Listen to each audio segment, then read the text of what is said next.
these Ozempics, they're calling you not to eat. There's something called Ozempic face. Oh, that little strong sunken in. Oh my goodness, like you're dying. Ozempic is literally, you're ripping away your muscle tissue. Muscle is the... Well, darling, there's only one God. Darling, Welcome to the Dirty Bag Podcast. I'm your host, Cookie. And as always, thank you so much for tapping in with me. You could be anywhere, listening to anybody, but you're here with your girl. Ladies, I got some chocolate in the building for you. Because y'all always complain that I don't have enough men on here. No, the men complain. I have a special guest here today. And if y'all remember when we first started the podcast during the shutdown, my heavy focus was nurses, right? Because a lot of my friends were COVID nurses. So I learned a lot of behind the scene things that I did not know as far as what they go through. So the dope thing about this guest is he really advocates not just for wellness and health. He's a trainer, he's a wellness expert, all those things, enthusiast, but he got an interesting tie to those very types of women. So Dominion, What's going on? How are you doing? I'm doing well. I'm alive and well, feeling great, feeling blessed. Come on now. Yeah. I gotta do one thing because I would not dare butcher your last name. Yeah. You are Nigerian. Yes. You know them names tend to have like 50, 11 syllables in it. Yes. And I tried and failed miserably. It's the attempt that counts and it's appreciated. Yeah. I tried. Yeah. So how do you pronounce it? My last name is Ezechibueze. All I heard was Boise. Yes. My phone name is Dominion Training Ezechibueze. Good guy. Yes. It sounds like royalty. It is. I found something very interesting on your profile. Oh, you did? I'm a little ratchet, but I noticed one of the things you had in your bio was the first chapter of James 2-4. Mm-hmm. That just so happens to be the scripture on the bottom of my back. Oh, wow. Covered up my first tramp stamp. Oh. Praise Jesus. We have won a soul to the kingdom. I have inadvertently played a part by acknowledging the scripture in my bio. Wow. Amen. I looked and said, the saints are singing right now. Listen, hey, I probably need to get redipped. That baptism wore off. Yeah. No, but when I started going to church, that was the scripture that stood out to me. So that's what I would always go through because I was at the bottom of the bottom. Yeah. So that's always been my scripture. So when I saw that, I was like, okay, Book of James. Yes. You really big about your faith. You don't cover that at all. I can't. You don't. No. Even while you thirst trapping. Ain't no such. Listen, Jesus was probably very strong. He was a carpenter. No, you didn't. He was doing his push-ups. He was working on buildings. He was walking miles every day. He didn't skip leg day. That brother was lean. Jesus didn't skip leg day. That brother, in my opinion, was in shape. He had some He strong didn't eat shoulders. sugar. No, he was good. Fishing on the boat. Come on now. You got to use critical thinking. You know what? That's a good point. You can't just, yes, the Bible is, Jesus manger. was fine. I ain't say all that. I said that brother was in shape and lean and healthy. So you trying to be Christ-like? I'm trying to be Christ-like in all ways. And I feel like you were the night I met you because, so Dallas has this tech mixer. It's a black tech mixer they do monthly. So I go, y'all, I'm just minding my business. And there's a couple of chocolate specimen just standing there stressing the ladies out. Oh my God. So you wasn't. I was doing my thing. Your thing is handling business. Stressing people out. I'm sorry. Anyways, I'm a jokester, y'all. I just come out to have a good time. At this point, no expectations. But when I tell y'all the way the girls sprint up when you are talking to this man and his homie, it's comedic relief. It's really cute to watch. And you enjoy it. You like stressing people out. I mean, I think everybody enjoys company and positive energy around them, right? And we were talking about something substantial, so we drew in some positivity. Y'all was clowning. I thought you was in tech. I didn't know that you were in the business of looking after nurses. Yeah. I mean, my job requires tech, marketing, sales, content, finance, everything. Yeah. I have a very small team, but in the day-to-day, I'm seeing all the operations. So come on now. I'm very tech savvy. Yeah. Web development, right? Maintaining the website, SEO. Come on now. So you got to. Yeah. And everybody who really has a substantial business and has grown it, yes, now they have a team, they have, employees. They started out doing everything. Talk about the importance of doing everything. I think that nowadays people see that everybody has a team. Yeah. But nobody understands that you are going to have to get some elbow grease in when you start anything, and it's important to learn different facets of your business. I don't want to ever follow a leader that is not competent in all the areas and wheels of his business. Because number one, that leaves room for him to be taken advantage of. Okay. And for the productivity to not be optimal. Meaning he doesn't know, okay, we need to hit these KPIs because he's not versed in marketing. He's not versed in, okay, this is our demographic. This is how we need to serve them, right? He or she, right? Okay. So I want a leader. I want to converse with leaders who know areas of their business. I'm not saying you have to fully know, because once you get to that level and you're scaling, yes, you want to hire people who are more competent than you. That's just part of the game. Right. But you should have some general knowledge of what's going on in your business. Right. And yeah, people want to glamorize, hey, I have a big team, 15 people, 20 people. That's a lot. I mean, that's great. But there's some companies out here who got 3 people and they making 6 figures a month. Yeah. Right. It's more efficient. Being it's more smart. cost effective. Right. I really don't want to have a team of 20 people running my business. That's so many a lot hands of in the overhead. pot. A lot of overhead, a lot of personalities, a lot of managing. Right. So when you can galvanize a smaller group that's more competent and more collaborative, you can save time, you can save finances, you save stress. Come on. Stress. Park it there. Stress. You are in the business of helping nurses manage their stress and avoid burnout. Mm-hmm. How did you get into that? So, come on. Let's say senior year of college. Well, we can take it back subconsciously. So I came to this country. You saw the post, right, from Nigeria. Mm-hmm. My mom was a teacher, but she had to change all of that, obviously, because degrees don't transfer. My mom and dad had to start new careers. Well, my dad was already in healthcare, so he just had to start over. Right. So my mom started to become a CNA, and then she climbed up to be a LPN. I think she did HHA before. So yeah, CNA, LPN, and then she became an RN 6 years ago. Mm-hmm. So she's climbing this career ladder, right? But I'm watching her. I'm the oldest brother, so I'm taking care of my family. Oh. And I'm watching her, she's getting older, getting more stressed. And she always will tell us, thank God that you're alive and you got 2 legs and 2 arms, because she worked in, home health a lot. She saw a lot of young kids come in there, overdose drugs, or they had gotten a crazy accident. They got 1 leg. So she'd always say, be grateful that you got these 2 arms and 2 legs. Yeah. Because she's seen this. And I'm watching her health a little, watching the belly grow a little bit, watching her not be as active, as we first came to this country, because I remember a lot, right? I remember a whole lot. Yeah. Because I had to, because I had a lot of responsibility. So fast forward, senior year of college, I'm dating a nurse, right? I'm dating a nurse. My sister is also a nurse. She's not my biological sister, but she's my sister through Christ, and we've just became, so tight, family, So, she's a nurse, so I'm getting input from her. This is my senior year of college. This is COVID. This is height of COVID. Oh man. My ex, my girlfriend at the time, is telling me all this stuff. She's going in. My sister's, going in. My mom was working in the VA unit, in the COVID halls. Ooh. And my dad, he works for VA as well. He's a lab scientist. So his team is working on the, COVID strains and vaccines, all that stuff. So I'm getting all these inputs. And, I moved to DC after that year, and I'm still kind of working with nurses, just on the training side. Then I got an opportunity to work at MedStar Hospital, one of my good friends, / mentors, just good colleague, good brother. Yeah. His company, Profit Fitness, up in DC.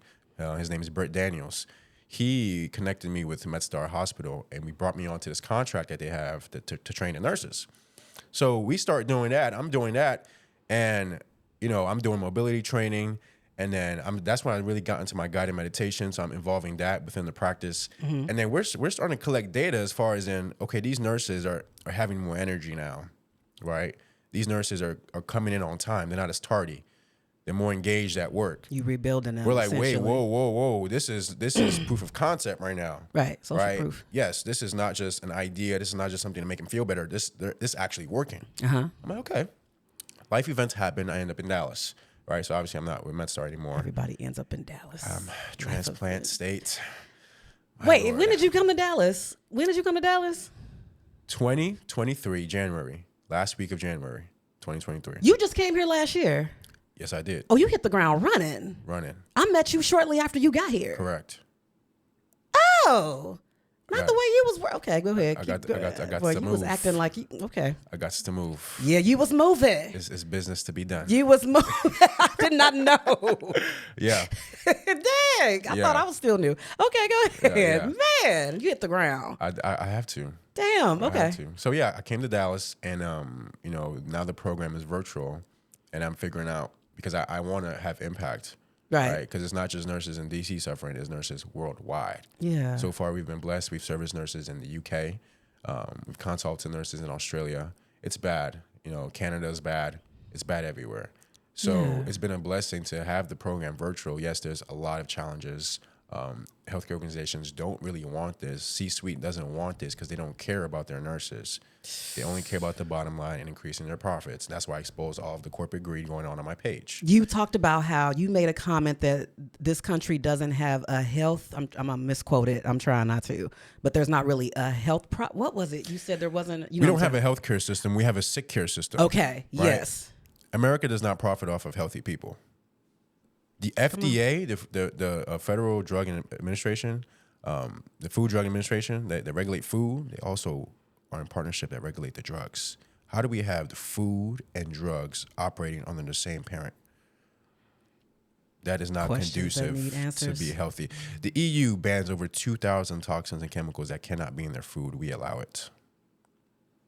The same food, same maker, same everything, has different components in the food in America versus the EU. EU is Europe, right? So all those European countries, right? For the people, I'm sure you know what that means. Yeah. So yeah, we don't have a healthcare system, right?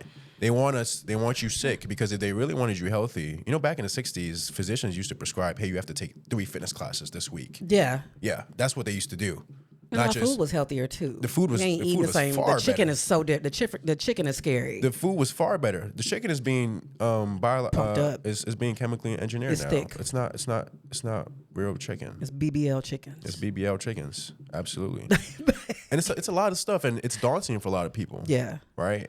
And that's why I'm selective of who I work with, like my clientele. I don't want to work with somebody. Yeah, I just want to, because I educate you. That's my question, right? I educate you. You're around a lot of influencers. Yeah. That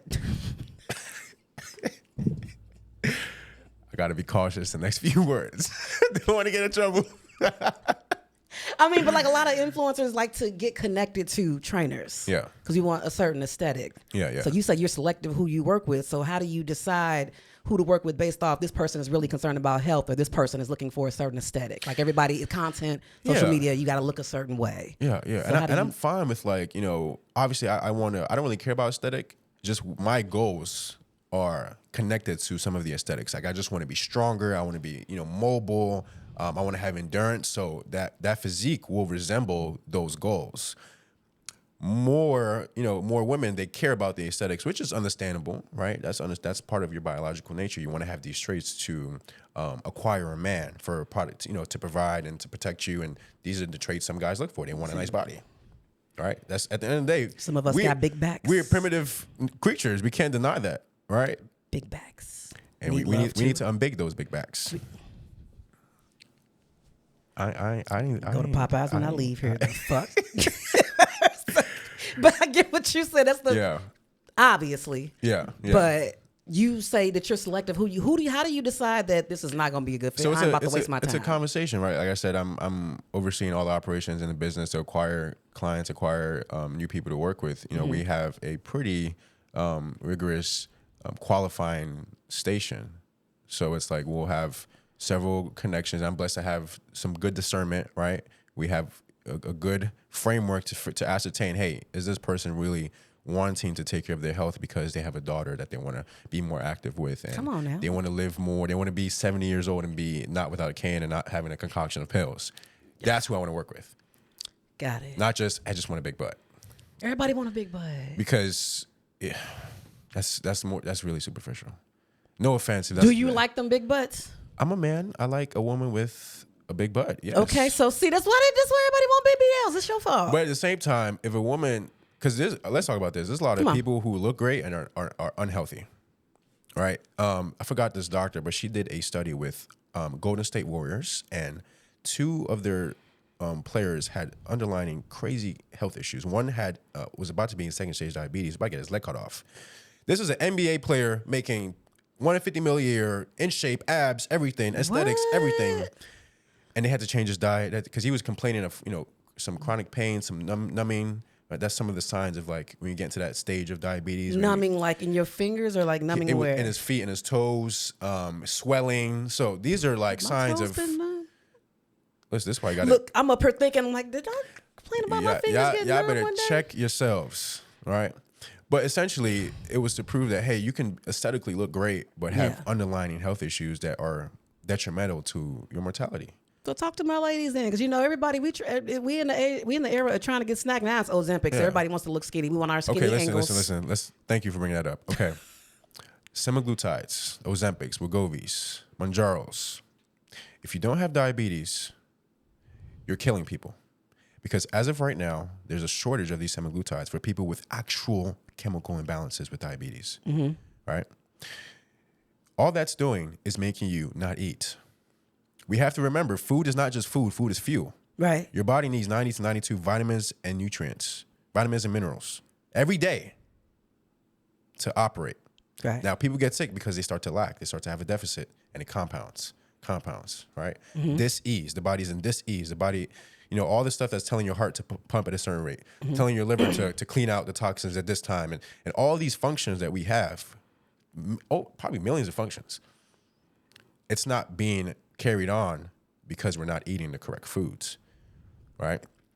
These Ozempics, they're causing you not to eat. There's something called Ozempic face. There's that little strong sunken in. Oh my goodness, like you're dying. Ozempic is literally, you're ripping away your muscle tissue. Muscle is the organ of longevity. I didn't think about that. So if you don't, the more muscle that strips off of your body, you're going to cut your life shorter. This is why it's like, it's not just aesthetic and looking great, it's health. It's health. What about the person that says, I can't get this weight off, I gotta get this weight off, so this is why I'm taking Ozempic? So I say this, I'm a very objective person, right? Okay. Sometimes I come off as too direct to me. I care about You this. mean. I'm very passionate about this. So I'm gonna be very honest with you. If anybody's listening to this and you've tried everything, and okay, most people are not trying the most efficacious approaches to be healthy. Right? Efficacious. He using big $5 words on y'all. You have been unhealthy for 35 years. You have eaten sugar. You have not exercised. Drank all the alcohol in whatever country, state you in for 35, 40, 50 years. And you expect 6 months to eradicate all of that negative behavior. You're delusional. I say this with all due respect. You're delusional. I keep it sober with my clients because this is how you get results. Because, you probably have tried, it's been 4 months, you've been trying to diet, and your body just needs time. And you're probably not doing the right stuff in the gym, progressive overload, lifting strong weights, warming up, stretching, pre and post, right? Especially if you're older, it's going to take longer. Well, you follow, we got so many like Instagram fitness coaches now with the workouts. Most of them are bullshit. Most of them bullshit. Walking on this Stairmaster, and it's gonna get me a big butt. And like there's like 5 things to do to shrink your waist. You think people have been unhealthy till now? Oh, Lord. Bodybuilders, Arnold Schwarzenegger, they had 5 machines. They had the bench press, the squat, the pull up, chest press, and dumbbells. That's all they had. Yeah, that's all they had. It don't take all the crazy equipment in the world. It takes discipline, the proper plan, and consistency. What about the person that does go to the gym? Like they've been going to the gym for a while. They just thick. Yeah. They just have a certain aesthetic. Like how do you have a conversation with them that, especially the influencers? Again, we are like in this content creator influencer culture and everybody's competing. Everybody wants to be the baddie. Yeah. Everybody wants to be the baddie. Yeah. So again, same thing. Just consistency and switching up your plan. Make sure you're doing the right stuff, right? The body can plateau. So switch up the plan, switch up your workout regimen, your nutrition. It's all about nutrition. If you're not eating right, if you're not, you can say you're thick. Yes, people are naturally, some people are big boned, as they call it. But you can still change your physiology, right, with the right eating, the right exercise. Look, I'm part of the like semi-big. The thing is, I used to be a gym rat. Mm-hmm. I was somebody that ran. Mm-hmm. Like I ran track, I ran cross country, and that I was able to live with the fruits of that into my early 30s, and then I hit a certain age, and it just. I was even say I love sugar. Yeah. I'm a sugar girl. I love a good cocktail. I have a sweet tooth. It's bad. Yeah. So for my sweet tooth baddies out here, that's got a little extra. You ain't got to be mean, but give us something. No, be nice. I got you. Listen, Okay. I love y'all. Be nice. That's why I'm doing this, right? Because there's a lot of misinformation out there. Okay. Right. So it needs to be a few agents of change who actually care about getting people the right instructions. Okay. Right? There's lots of good sugars that God created that you can eat. Right. Sugar is actually more powerful than cocaine. I ain't gonna hold you. They've done lots of studies. I want a Snickers right now. Sugar is more powerful than cocaine. Right. So you saying it's okay to do a little coke? I never said those words. I never said those words. These are not my words. If I can run through a couple of Snickers and a slushie, These are not my words. little line ain't gonna hurt nobody. But That might be better than those Ozempic. Might lose some weight. please stay away from those. Cokeheads be living forever if you don't overdose. Yeah, but there's healthy I'm snacks. just There's healthy snacks. Name That's some why of them. Name the good sugar. Okay, good But- sugar is all fruits. Come on. Oh, Fruits. Jesus. Come on, give us some besides fruit. Besides fruit, Yeah. good sugar. Yeah. Besides fruit, natural sugar. Natural sugar. Yeah. Sativa leaf. All right. You can buy those. You can put them in teas. You can put them in your smoothies. But so when somebody starts to curate a more healthier physique, right? The body actually starts to crave different things. Mm-hmm. All right. I don't really crave the McDonald's, the slushies. No offense. All those different things because my body it's not going to be conducive to the overall functions of my body now. My body craves protein, my steaks, my chicken, my eggs, my fruits, my veggies, because that's what I've been using to run. That's what it's functioning off of. Okay. The person who's, has more weight and is less healthy, they crave the potato chips and all those unhealthy He's so loud things. right now. Because that's what you've trained and programmed your body and not only your body though, but your hormones. My jalapeno Cheetos, I can't live without them. That's what you're programming them to love. So that's why there's always friction when you want to switch, right? And if I wanted to eat just sugar, there'll be friction. It'll take about 6 months. And then after 6 months, then I'll start to develop a belly and I'll become lethargic and I have no energy. And yes, I want to sit on the couch and eat. And yeah, because I've changed my physiology, but I've also changed my hormones. So, okay. So we understand that. So if somebody said, you know what, I'm ready. I want to make some changes, and I want to do it with somebody that genuinely cares and ain't just going to sell me a bunch of BS. Yeah. How do they get at you? So go to my Instagram. Okay. At Minion Training, MINION Training, and DM me, I need help. DM, I need help. That's it. Okay, the last question I got for you, Dominion, you taking care of everybody else. You getting everybody else right. You stressing the girls out. He be stressing them out. He gonna get y'all healthy, but he might throw a brick at his car. But what does cleaning out your dirty bag look like for you? Cleaning out my dirty bag. It looks like starting the day out. Well, it starts with having a great night of sleep. Okay. All right. That's another thing we need to touch on. We need another one of these for like 2 hours. We will. Because sleep, you don't get stronger in the gym. You don't lose weight in the gym. You don't lose weight when you're eating right. That all happens when you sleep. Okay. So y'all talking about I'm running on 4 hours of sleep. I need my coffees, right? So you're going hard in the gym, going hard in your run clubs and your Pilates, and you're not sleeping adequately. You're just wasting your time. All you're doing is making yourself sore for no reason. Again, there's a lot of misinformation. Nobody's wanting to tell you what actually biologically will get you to lose fat and build some lean muscle. So you have some curves, you got a butt, right? If you're not sleeping, everything you're doing doesn't make any sense, right? So let's put it at that. It starts for me with a good night's sleep. And not just like, okay, I'm sleeping 8 hours, but 2 to 3 hours before I have not ate. Because if you go to sleep with food in your belly, you're not sleeping. Your body's digesting your food. So it will take 3 hours to digest the food, approximately. So now you're sleeping for 4 or 5 hours. And real sleep is called REM sleep, third stage sleep. There's 3 different levels of sleep. So now you're actually probably sleeping 2 hours, that your body is getting rest and that healing, right, is being created. The growth is being created. Your growth hormones are being released. Only 2 hours versus the person the other cat next door that's sleeping for actually 8 hours and didn't eat before, and they're actually in REM sleep for 6-7 hours. They will dominate you, no matter how many followers you got on IG, no matter how big your team is. You back on that big ass team. They will dominate you because they're literally operating at a higher functionality, a higher capacity. Right, okay. So it must start with a great night's sleep for me. Wake up, pray. Got to talk to God. Got to talk to the Creator, right? And got to intensely talk to Him and intentionally, like, you know, I'm struggling. This is what I got to do today. I need help. Thank you for waking me up. All these different things, and then starts with something productive, right? Got to do something productive, and then got to get a good meal in you. And then, you know, throughout the day, work out, stretch. You know, I haven't meditated in a while, but usually meditate, read. You know. Okay. That's usually I'm fine after that. That's a clean ass bag. That's pretty clean. We will have a part 2 with Dominion, y'all. Just know he's coming back. For sure. So thank you so much for coming. Appreciate it. Well, ladies, I got somebody out here to get you right, get you tight. Well, I don't know if you're gonna get tight. I don't know. Somebody to help you live a more productive, healthier life. Yeah. So I want to thank y'all again for tapping in. Whatever we still got going on out here, y'all, wherever applicable, wear your mask, wash your hands, socially distance, and when you get a free moment, please remember to clean out your dirty bag. Till next time. Well, darling, there's only one God.